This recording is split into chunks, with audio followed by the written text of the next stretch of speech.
नमस्कार दोस्तों। आज की हमारी कहानी है संस्कार। प्रीति रसोई से पसीना पोंछते हुए निकली थी कि उसे बगल वाले कमरे से कुछ फुसफुसाने की आवाज़ आई। प्रीति ने कमरे में झांका तो देखा कि सास साधना जी अपनी बेटी से धीमी आवाज़ में फ़ोन पर बात कर रही थीं। बेटा रेनू, हमारा क्या है, आज नहीं तो कल चले जाएंगे, मगर तेरी भाभी को इतनी समझ तो होनी चाहिए कि अपनी सास को अच्छा अच्छा खाना खिलाए। जब देखो रोटी सब्जी दाल चावल यही बनाते रहती है। क्या रोज़ रोज़ यह खाना खाया जाता है? तेरी भाभी सुबह 7 बजे उठती है। घर की लक्ष्मी को सुबह सूरज निकलने से पहले उठ जाना चाहिए, मगर उसे कौन समझाए। कपड़े धोने के लिए मशीन लगाती है, झाड़ू पोछा बर्तन सभी के लिए बाई लगा रखी है। ठाट बाट तो देखो महारानी के।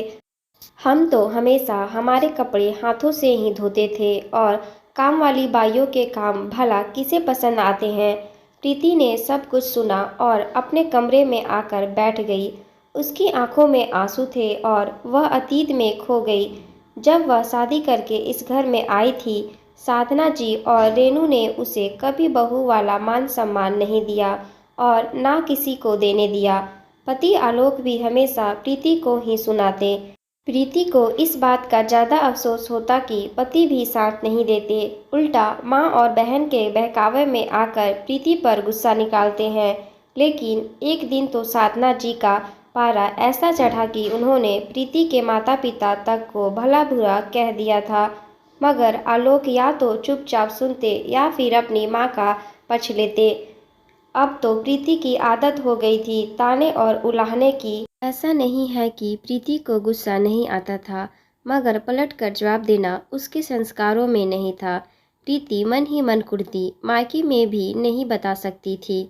उसके माता पिता की भी उम्र हो चुकी, इसलिए वह उन्हें कोई टेंशन नहीं देना चाहती थी। पति आलोक का तबादला दूसरे शहर में हो गया, जिस वजह से दोनों वहां जाकर बस गए। दूसरे शहर गए हुए 6 महीने ही हुए थे कि सासू माँ साधना जी को हार्ट अटैक आया और साधना जी का ऑपरेशन करवाकर सास और ससुर को आलोक यहीं ले आए। बेटी रेनू की शादी हो गई थी तो अब साधना जी फ़ोन पर बेटी को सारी राम कहानी सुनाती थी। मम्मा मम्मा कहते हुए 4 साल की नव्या जब कमरे में आई तो प्रीति की तंद्रा टूटी। उसने नव्या को गोद में भर लिया और उसके साथ खेलने लगी। साधना जी बोली, प्रीति खाना बन गया हो तो लगा दो। प्रीति रसोई से दाल चावल रोटी सब्जी ले आई। इतने में आलोक भी आकर डाइनिंग टेबल पर बैठ गया। आलोक को देखते ही साधना जी बोली, मुझे तो आजकल खाने में कोई स्वाद ही नहीं लगता। यह बीमारों वाला खाना रोज रोज खाया नहीं जाता। आलोक बोला, माँ आपको तला हुआ और चटपटा खाना खाने के लिए डॉक्टर ने मना करके रखा हुआ है, इसलिए प्रीति रोज ऐसा खाना बनाती है। पकौड़े वड़ा समोसे यह सब हम भी नहीं खा रहे हैं, बल्कि आपको तो यह सोचना चाहिए कि मेरी वजह से घर में तला खाना बन ही नहीं रहा है और कोई नहीं खा रहा है। पिछले साल आपकी सर्जरी हो चुकी है। आपके हार्ट की समस्या की वजह से घर में तेल घी का इस्तेमाल काफ़ी कम हो गया है। हम भी नहीं खाते। साधना जी बेटे का जवाब सुनकर चुप बैठ गई।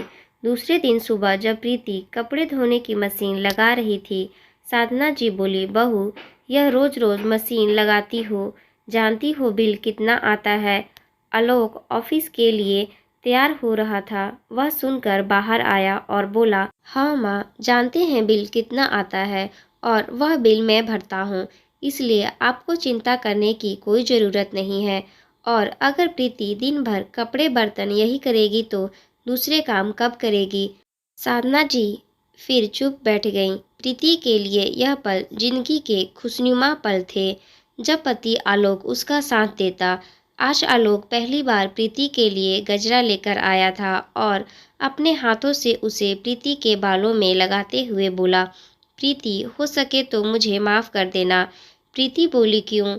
आलोक बोला, एक रोज़ मैं अपने कमरे में ऑफिस का काम कर रहा था, मुझे बगल वाले कमरे से माँ की आवाज़ें सुनाई दी।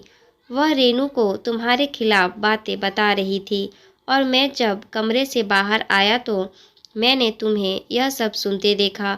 तुम अपने कमरे में आकर रो रही थी, तब मुझे पहली बार समझ आया था कि अब तक मैंने जाने अनजाने में कितनी बार तुम्हारा दिल दुखाया होगा। प्रीति बोली, आप सब समझ गए और आपने मेरा साथ दिया। यह मेरी ज़िंदगी के सबसे खुशनुमा पल हैं। मैं इन्हें कभी नहीं भूलूंगी। आप सभी का धन्यवाद।